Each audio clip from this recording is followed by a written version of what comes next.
আজকে আমরা দেখব অ্যাপেল টেক্সট অ্যানিমেশনটা কীভাবে ক্রিয়েট করা যায় ডাভিঞ্চিতে। অ্যাপেল টেক্সট অ্যানিমেশনটা ক্রিয়েট করার জন্য আমাদেরকে প্রথমে টেক্সট ম্যাচ নিয়ে নিতে হবে। তারপর ওটাকে আমরা ফিশন পেজে ওপেন করব। তারপর এখান থেকে আমরা রাইট ক্লিক করে ফলোয়ারটা ওপেন করে নিব। তারপরে মডিফায়ারে যাব, মডিফায়ার থেকে আমরা শেডিংয়ে যাব। শেডিংয়ে গিয়ে 0 কি ফ্রেমে অপাসিটিতে একটা কি ফ্রেম অ্যাড করবো এবং অফসেট এক্সে একটা কি ফ্রেম অ্যাড করবো। তারপরে আবার ফলোয়ারটাকে ওপেন করে অপাসিটি 0 করে দেব এবং অফসেট এক্স করে দেব -0.3। এরপরেই আমরা চলে যাব 10 নম্বর কি ফ্রেমে।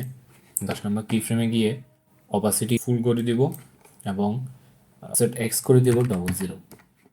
এরপরে আমাদেরকে টাইমিংয়ে আসতে হবে। টাইমিং থেকে অর্ডার সিলেক্ট করব লেফট টু রাইট আর ডিলে করে দেব 2.0। এরপরে আমরা স্পাইন ওপেন করব, স্পাইন থেকে ফুল সিলেক্ট করে নেব। তারপরে এটাকে কন্ট্রোল এ দিয়ে পুরোটা সিলেক্ট করব। সিলেক্ট করার পরে ইজে যাব, ইজ থেকে আউট কিউবিক। এরপরে দেখবেন আমাদের অ্যাপেল টেক্সট অ্যানিমেশনটা ক্রিয়েট হয়ে গিয়েছে।